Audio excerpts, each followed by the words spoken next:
Welcome back to Throttle Diaries.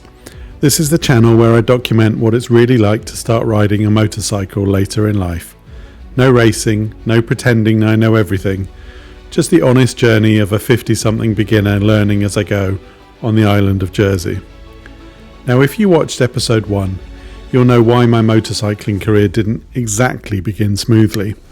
I turned up to my first CBT having never ridden a bike before, not once.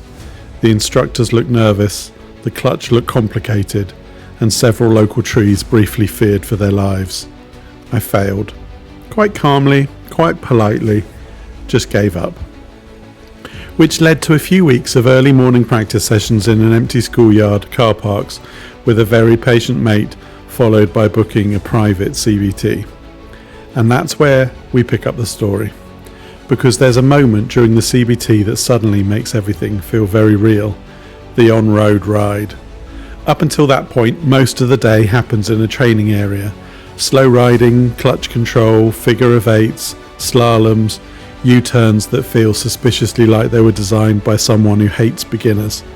But eventually the instructor says the words that slightly tighten your stomach. Right, let's head out onto the road. Now the way it works is this. You get a radio in your helmet, one way, the instructor rides behind you, and suddenly you're not just wobbling around a car park anymore, you're joining the real world. Cars, junctions, traffic lights, other humans, all of whom appear to know exactly what they're doing. Meanwhile, I'm sitting there thinking, please don't stall, please don't stall, please don't stall. First junction, clutch out, throttle on, and ooh, it works. The bike moves. We turn onto the road and suddenly I'm riding in actual traffic. Not beautifully, not confidently, but successfully. The instructor occasionally speaking through his helmet. Next left, good position, watch the junction, which is reassuring because silence in that headset would feel deeply suspicious. We rode around Jersey for about 2 hours. Roundabouts, there were a couple, which if you're new to cycling are a fascinating emotional experience. Slow corners, a few gear changes, a moment where I forgot which gear I was in and just decided to commit to whatever was happening. And gradually, the panic fades. Something else replaces it. Focus. You start looking further ahead. You start thinking about road position.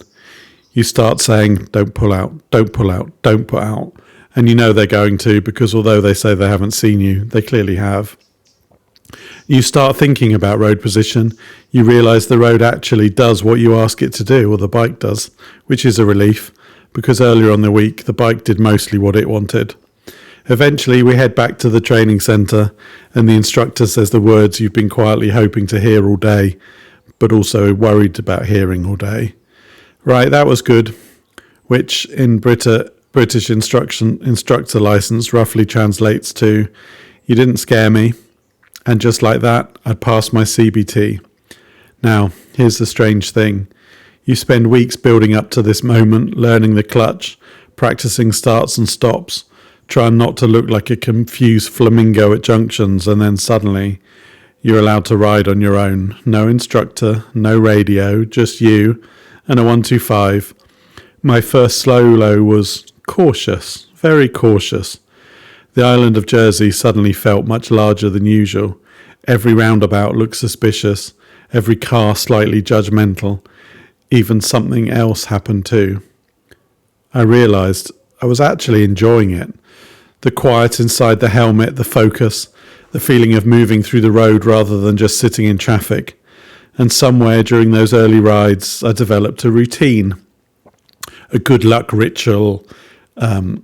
Now, I'm not a superstitious person, at least that's what I tell everyone, but every time I put my gear on, the right glove goes on first, always.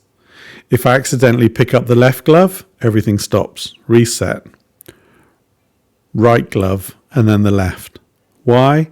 I have no idea, but in my mind it contributes clearly to road safely. It's possible that if I reverse the order, something catastrophic might happen.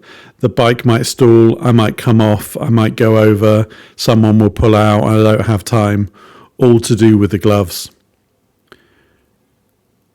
A roundabout might appear unexpectedly, or worst of all, the trees might start getting nervous again. Motorcycling, I've discovered, is full of little routines. Helmet, gloves, jacket, zip, key, fuel, mirrors. Remember to take the key out of your pocket before you put the gloves on. But somewhere in that routine, your brain settles, the nerves calm down, and you're ready to ride. Looking back now, those first solo rides on a 125 were some of the most important ones. For days I put off the rides thinking, the roads aren't quite dry enough, but then you realise you need to conquer this, you've got this, and you just need to get out there. Because they're the rides where you realise something, you're not just trying to learn anymore, you are learning, slowly, imperfectly, occasionally confusing the indicators, but learning.